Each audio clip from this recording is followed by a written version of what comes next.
Eu queria conseguir contar essa história de uma forma diferente.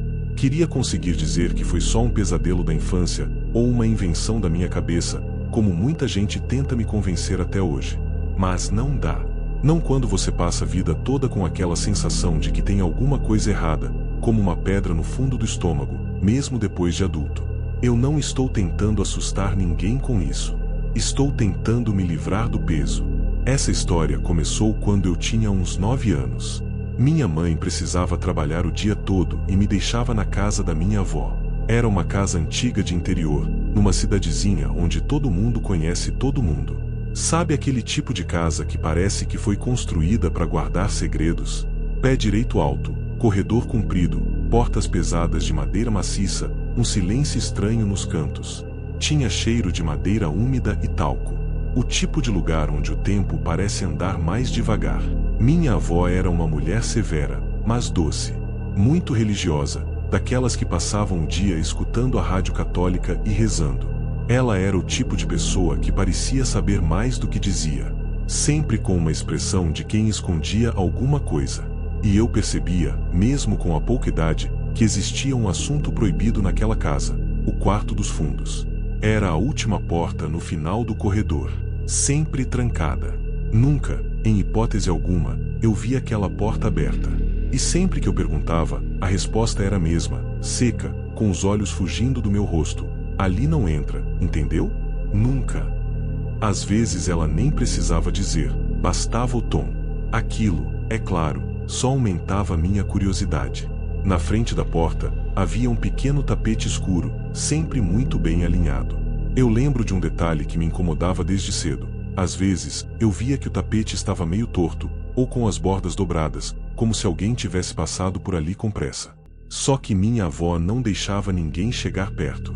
E ela andava devagar, quase sempre de bengala. Então quem mexia ali?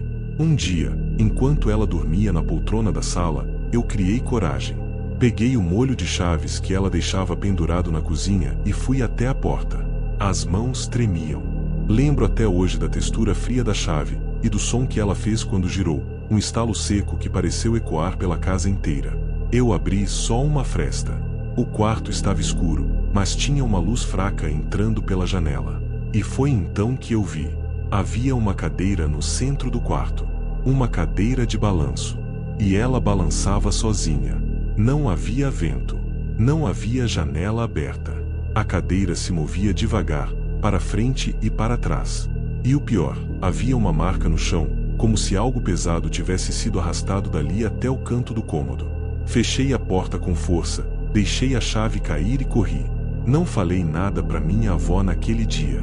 Mas, naquela mesma noite, acordei com um barulho estranho vindo do corredor. Ouvi o rangido da madeira, como passos arrastados. E então, a cadeira começou a ranger. Era um som baixo, lento, constante. Eu juro por tudo, era o som da madeira se movendo, como se alguém estivesse sentado nela, balançando. Cobri minha cabeça com o cobertor e fiquei assim até amanhecer. Nos dias seguintes, tentei esquecer, mas comecei a notar outras coisas. O telefone tocava de madrugada, e minha avó atendia cochichando, olhando para a porta do quarto dos fundos. Uma vez, quando cheguei cedo, encontrei ela rezando na frente da porta, ajoelhada, com um terço enrolado nas mãos trêmulas. Perguntei por quê, e ela respondeu com uma frase que nunca saiu da minha cabeça. Tem coisa que não se resolve com reza, só se aguenta. Minha mãe sempre evitava falar da infância dela naquela casa. Só dizia que saiu o mais cedo que pôde. Quando perguntei sobre o quarto, ela ficou pálida. Tentou disfarçar, mas acabou me contando que ali era o quarto do meu avô. Nunca quiseram falar como ele morreu. E ela disse com todas as letras, não entra lá, pelo amor de Deus. Anos se passaram. Cresci, saí da cidade, a vida mudou. Mas a imagem daquela cadeira, o som daquela madeira, tudo isso me assombrava. Minha avó faleceu há 2 anos. E como eu era o único neto, fiquei responsável por organizar a casa. Voltar lá depois de tanto tempo foi como entrar numa câmara congelada no tempo. Tudo estava do mesmo jeito. O rádio católico, o terço, o cheiro de talco. E o quarto dos fundos, ainda trancado. Levei horas para ter coragem. mas eu sabia que tinha que entrar. Dessa vez, com mais idade e mais calma, abri a porta completamente. A cadeira ainda estava lá. O mesmo tapete. A mesma luz difusa entrando pela janela. Mas o que me arrepiou foi o que havia no canto do quarto. Havia uma linha de sal grosso em forma de círculo, e no centro dela, uma foto antiga emoldurada. Era o meu avô, sorrindo. Mas havia algo errado com o rosto dele, como se tivesse sido rasgado e remendado, colado de volta com fita escura. Era perturbador. Junto à moldura, uma carta dobrada e amarelada. Era da minha avó, escrita à mão, com letras tremidas. Nela, ela confessava tudo. Ele não havia morrido de doença como diziam. Ele começou a agir estranho. Dizia que ouvia vozes. Parou de comer. Passava horas olhando para o espelho, repetindo que não era ele mesmo. Uma noite, tentou enforcar minha mãe com os próprios lençóis. Disse que precisava calar as vozes. Foi internado, mas fugiu. Quando voltou, já não falava.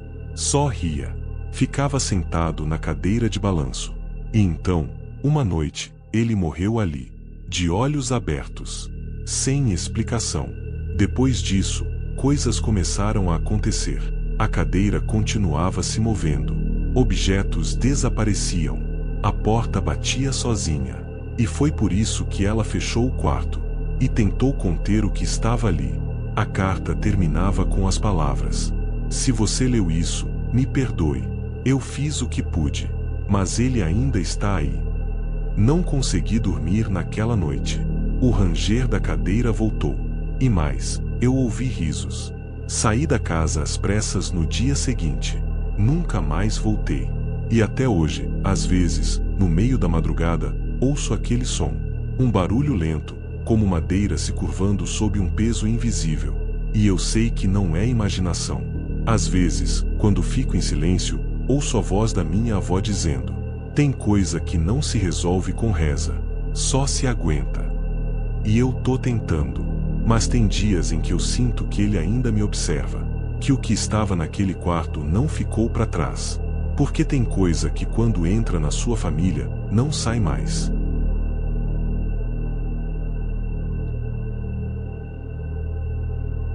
Tem um silêncio que mora dentro da minha família. Não é o tipo de silêncio comum, de quem evita brigas ou guarda mágoas. É um silêncio mais denso, que se espalha como mofo, se esconde nas frestas da casa e se esgueira até a gente, mesmo quando a gente não quer. Sempre soube que havia alguma coisa errada com a nossa linhagem, por mais que ninguém dissesse nada. Era o tipo de sensação que vinha com o sangue, com o jeito dos olhos, com o peso das noites. E quanto mais o tempo passava, mais eu percebia que tinha algo em nós que não era só humano. Começou a se manifestar de verdade quando minha irmã mais velha adoeceu. Ela tinha apenas 17 anos, e do nada, começou a ter umas crises. Não eram convulsões, não eram surtos psicóticos, mas algo entre os dois. Um tipo de colapso onde ela entrava em transe, com os olhos abertos e fixos em algum ponto que ninguém mais via, e a boca sussurrando coisas que ninguém entendia. Ela sempre foi saudável. Nunca teve problemas com nada. Era inteligente, dedicada, sorridente. Mas de uma hora para outra, ficou diferente. Evitava espelhos. Tapava todos os que encontrava pela casa com lençóis. Parou de comer carne. Dizia que sentia cheiro de coisa podre vindo do prato. Dormia com as luzes acesas, mas quando a gente entrava no quarto, elas estavam apagadas. E ela jurava que não foi ela quem desligou. Os médicos diziam que era estafa. Psicólogos cogitaram esquizofrenia.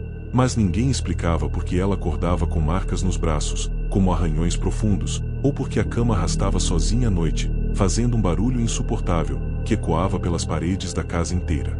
Uma noite, acordei com um barulho surdo vindo do corredor. Algo como passos descalços no chão de madeira, seguidos de uma respiração pesada. Quando fui verificar, a luz estava apagada, e minha irmã estava parada em frente à porta do sótão. Não sei dizer quanto tempo ela ficou ali, imóvel. O rosto pálido, o olhar vidrado, como se escutasse uma música que só ela conseguia ouvir. Quando chamei por ela, ela se virou com um sorriso que não era dela. Não era o sorriso da minha irmã. Era um sorriso estranho, puxado só de um lado da boca, como se ela estivesse zombando de mim, ou de alguma coisa que ela sabia e eu não. Depois disso, ela voltou pro quarto como se nada tivesse acontecido. Foi aí que comecei a investigar. Ninguém queria falar, mas algo naquela casa sempre esteve errado. Fui atrás de um tio-avô que morava longe e que, segundo minha mãe, era o único que ainda lembrava de certas coisas da nossa linhagem. Encontrei um homem velho, magro demais, com a pele como papel amassado, e os olhos sempre mirando um ponto atrás de mim, como se visse algo que eu não via. Ele me contou o que a família tentou esconder por gerações. Disse que tudo começou com a bisavó. Ela mexia com coisas que não devia. Recebia gente em casa para fazer curas espirituais, benzeduras e coisas mais pesadas.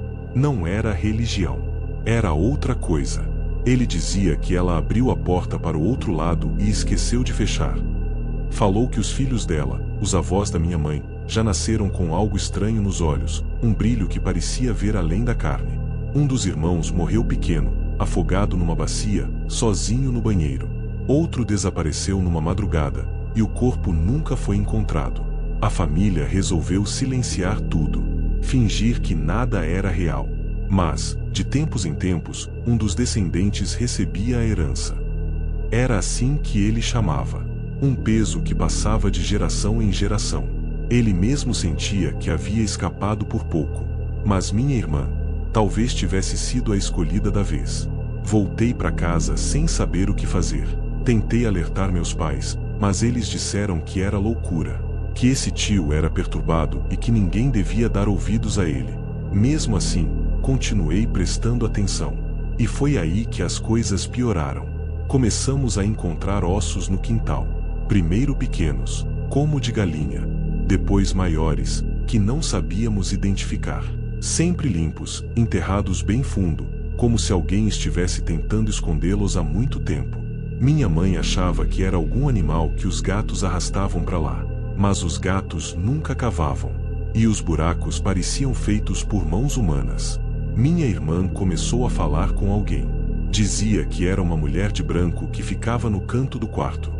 Descrevia essa figura com detalhes. Cabelos muito longos, pele esticada como cera derretida, olhos pretos demais. Dizia que ela ficava sussurrando o tempo todo, ensinando coisas que a gente tinha esquecido. Coisas que vinham do sangue. Do sangue dela. Do nosso. Numa noite, acordei com um som que não dá para descrever bem. Era um tipo de canto, como se várias vozes estivessem entoando um lamento. Parecia um ritual. Vinha do sótão.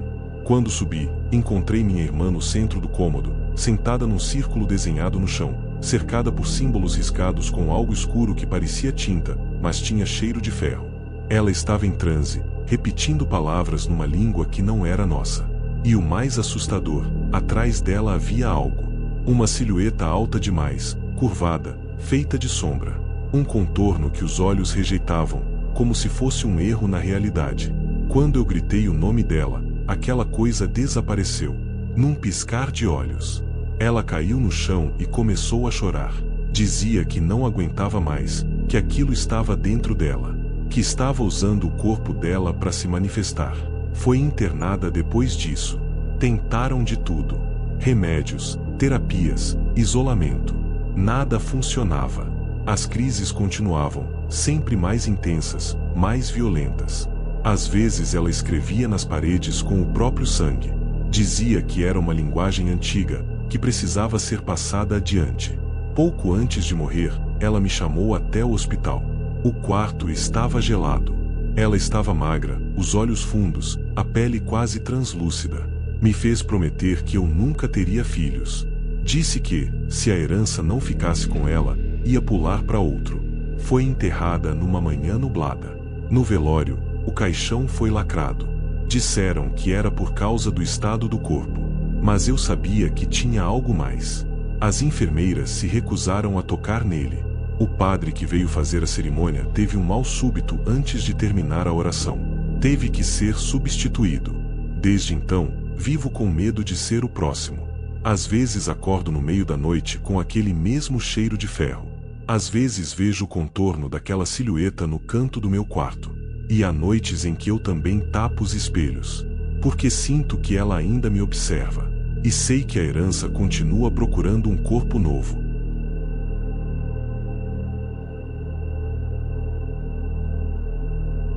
Durante muito tempo, tentei me convencer de que o que vivemos naquela casa foi só uma fase ruim. Tentei colocar a culpa no luto, no cansaço, na solidão, até mesmo no isolamento. Mas depois de tudo o que aconteceu, e principalmente depois do que ouvi da boca do meu irmão, não dá mais para fingir que foi imaginação. Minha mãe faleceu há 5 anos. Foi um câncer agressivo. Um daqueles casos em que, quando a doença se manifesta, já não há mais o que fazer. Ela ficou doente, emagreceu, perdeu os cabelos e em poucos meses, partiu. Eu e meu irmão cuidamos dela até o último dia. Dividíamos os turnos, fazíamos a comida, limpávamos a casa e dávamos os remédios. Era uma mulher forte, o tipo de pessoa que aguenta tudo calada. E, talvez por isso, morreu com muitos segredos guardados. Ela não queria ser enterrada. Fez questão de deixar escrito que queria ser cremada, e as cinzas guardadas em casa. Na época, achei estranho, mas respeitamos a vontade. Colocamos as cinzas numa urna simples, de cerâmica escura, e deixamos sobre o armário da sala, perto da poltrona em que ela costumava sentar. Meu pai havia morrido anos antes, então a casa ficou só com nós dois. Uma casa antiga, grande demais para 2 pessoas, mas que parecia pequena quando o silêncio se instalava. Nos primeiros meses, foi como viver com um fantasma. Eu acordava e, por alguns segundos, esquecia que ela tinha partido. Pensava em ir até o quarto dela para ver se precisava de alguma coisa.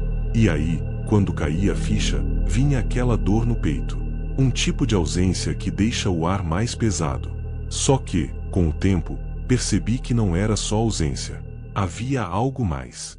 Algo que permaneceu naquela casa. As primeiras coisas estranhas começaram com a urna. Ela mudava de posição. Eu tinha certeza de onde a deixava, mas, no dia seguinte, estava mais pro canto, ou virada em outra direção. Achei que era meu irmão limpando, mexendo sem querer.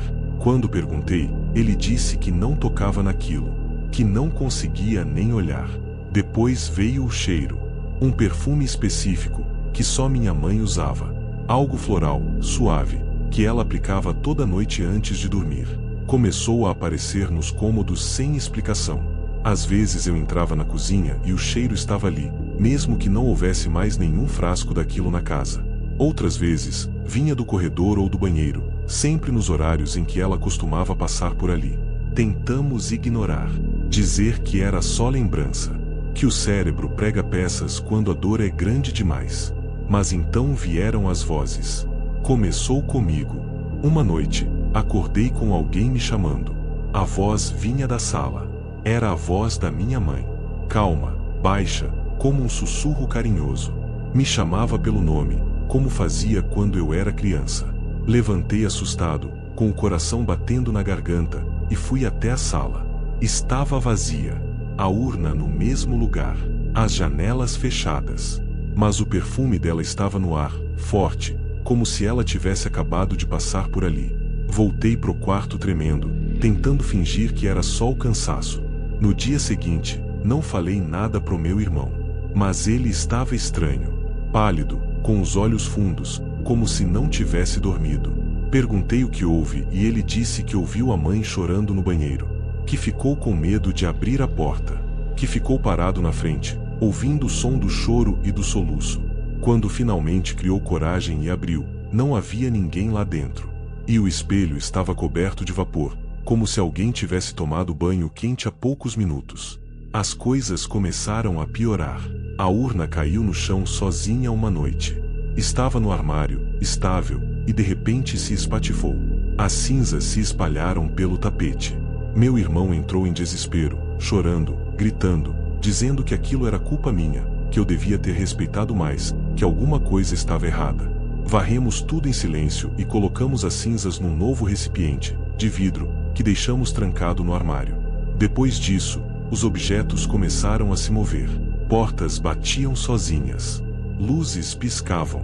A televisão ligava no meio da madrugada, sempre em volume baixo, sintonizada em um canal que não existia mais. Quando nos aproximávamos, a imagem era estática, mas havia um som por trás, quase imperceptível, como alguém falando muito rápido, como se estivesse tentando nos passar uma mensagem. Tentamos gravar com o celular, mas os vídeos nunca tinham som. Meu irmão parou de dormir. Dizia que nossa mãe ficava sentada na poltrona à noite, observando o corredor. Dizia que via a silhueta do corpo magro, com os cabelos ralos, olhando fixamente para a porta do quarto dela. Eu não via nada, mas sentia o mesmo arrepio quando passava por ali. Uma noite, acordei com o som de talheres. Fui até a cozinha e encontrei a mesa posta. 2 pratos, 2 copos, talheres organizados com precisão, e uma vela acesa no centro. Nenhum de nós dois tinha feito aquilo. Meu irmão estava trancado no quarto. Quando chamei, demorou para responder. Abriu a porta com os olhos arregalados, dizendo que a mãe estava no quarto com ele, tentando deitar na cama. Foi a primeira vez que pensamos em chamar ajuda. Procuramos uma mulher que lidava com limpeza espiritual. Ela veio à tarde, andou pela casa em silêncio, e terminou o passeio com uma única frase: alguém aqui foi mantido contra a vontade, e agora não quer ir embora. Disse que não adiantava rezar, nem expulsar, que precisávamos entender o que havia sido deixado em aberto. Foi quando comecei a vasculhar as coisas antigas. Diários, cartas, documentos. Descobri que minha mãe havia passado por um trauma grave quando era jovem. Perdeu um bebê antes de mim. Um aborto espontâneo, do qual ela nunca falou. Mas o que me assustou foi a carta que encontrei dentro de um livro de receitas. Uma carta escrita por ela, endereçada a mim e ao meu irmão, dizendo que, se algum dia ela se tornasse algo que não era mais ela, deveríamos trancá-la e não permitir que voltasse. Na carta, dizia que havia feito um pacto, sem saber, que havia tentado trazer de volta o que lhe foi tirado, e que, desde então, sentia a presença de algo do outro lado. Algo que prometeu a ela a chance de não desaparecer completamente. Mas que isso tinha um preço. Depois daquilo, meu irmão entrou em surto. Rasgou a carta, gritou pela casa, dizia que a mãe estava dentro dele. Literalmente. Dizia que sentia as mãos da mãe segurando as dele. Que sonhava com os olhos da mãe, olhando de dentro do espelho, pedindo para sair. Ele começou a escrever frases com a caligrafia da nossa mãe. Frases que reconhecíamos de bilhetes antigos. Usava expressões que não usava antes.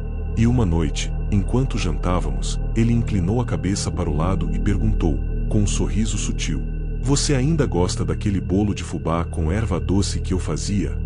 Aquilo não era o meu irmão falando. 3 dias depois, ele desapareceu. Acordei e a cama estava vazia. A casa toda em silêncio. A porta da frente aberta.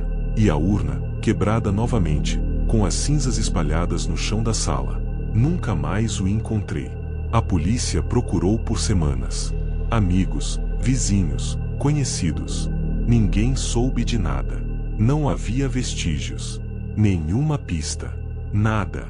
A única coisa que restou foi um bilhete, em cima da mesa, com a caligrafia da nossa mãe.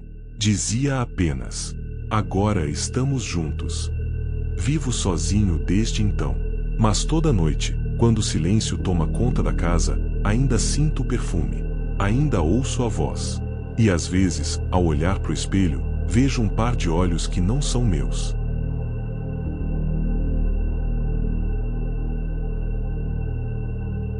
Quando penso na minha infância, lembro da casa. Ela sempre foi o centro de tudo, como se tivesse uma presença própria, quase uma personalidade. Era onde morávamos com nossos pais e nossos avós, todos sob o mesmo teto.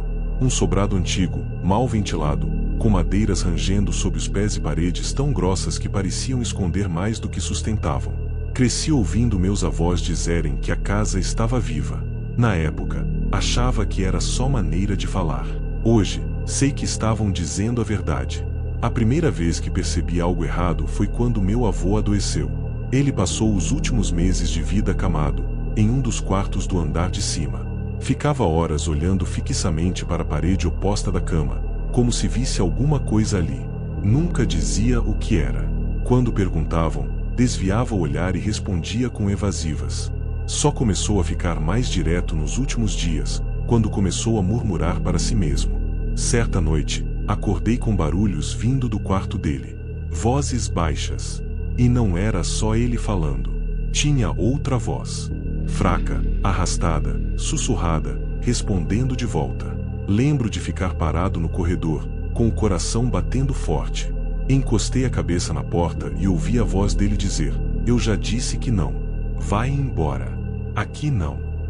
Depois, silêncio.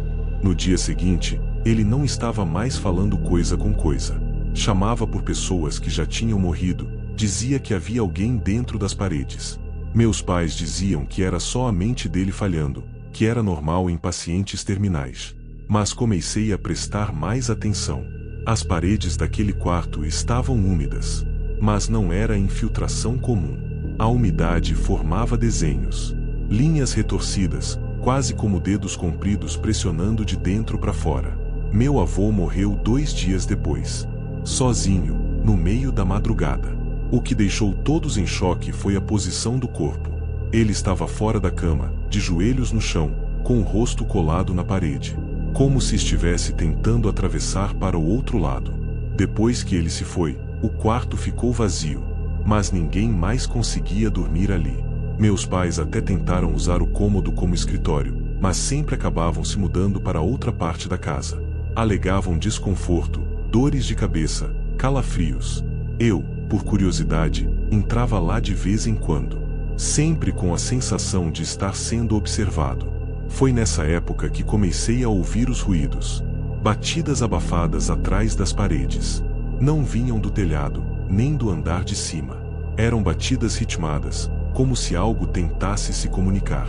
Cheguei a pensar em ratos, mas era diferente. Os sons pareciam ter intenção. E, às vezes, vinham acompanhados de um sussurro longo, como uma respiração. Com o tempo, outras coisas começaram a acontecer. Objetos sumiam e apareciam em lugares improváveis. Fotos de família apareciam riscadas, sempre com o rosto de uma única pessoa riscado, minha avó. E ela, que antes era calma, começou a ficar agitada. Passava noites acordada, sentada no escuro. Disse uma vez que sentia alguém tocando o cabelo dela durante a madrugada, que ouvia o nome dela sendo chamado do fundo do corredor. Um dia, entrou em surto. Começou a gritar, apontando para a parede da cozinha, dizendo que havia um rosto espiando por trás da pintura. Quando fomos ver, havia uma rachadura na parede, fina como uma veia, e no centro dela, uma formação estranha no reboco, como um buraco de olho. Mas não era um defeito comum. Era simétrico, quase orgânico. Levaram minha avó para a casa de repouso. Depois que ela saiu, o clima da casa piorou. Era como se aquilo que estava entre as paredes se alimentasse do que acontecia com a família. Meus pais começaram a brigar com frequência. Pequenas agressões viraram gritos. Meus irmãos se distanciaram. E eu comecei a sonhar com o interior das paredes. Sonhava que rastejava por túneis apertados, com cheiro de mofo e carne podre. Que ouvia uma voz me chamando, guiando meus passos. Sempre a mesma frase: aqui é o começo. Aqui é o sangue. Comecei a fazer desenhos sem perceber. Cadernos inteiros com formas espiraladas, rostos deformados, mãos finas demais para serem humanas. Minha mãe encontrou um desses cadernos e ficou em choque. Disse que, quando era criança, o pai dela, meu avô, desenhava as mesmas coisas, e por isso foi internado por um tempo quando jovem. Ela nunca tinha contado isso. Foi quando entendi que o problema não era novo. Era hereditário. Aquilo que morava nas paredes vinha se manifestando há gerações. Se alimentava da presença da nossa família. E se aproximava lentamente, como um mofo que se espalha em silêncio. Meu irmão do meio tentou fugir daquilo se mudando. Foi morar em outro estado, cortou contato, mas voltou um ano depois, completamente transtornado. Disse que ouvia batidas nas paredes do apartamento novo, que via rachaduras aparecendo do nada, formando os mesmos desenhos. Ele dizia que a coisa tinha seguido ele, que não estava presa à casa, mas ao sangue. Depois do retorno dele, tudo desabou. Meus pais se separaram. A casa começou a se deteriorar. As paredes trincavam sozinhas. Portas batiam com força. Sons vindos dos encanamentos pareciam vozes chorando. Uma noite, encontrei meu irmão ajoelhado no sótão, arrancando tábuas do chão com as mãos. Dizia que havia alguém enterrado ali, que precisava libertar. Quando tiramos de lá, as unhas estavam destruídas. As palmas das mãos sangravam. Ele teve um surto psicótico e precisou ser internado. Enquanto isso, eu sentia que estava ficando cada vez mais fraco. Acordava com o nariz sangrando. Me sentia observado o tempo inteiro. Não conseguia dormir sem luz.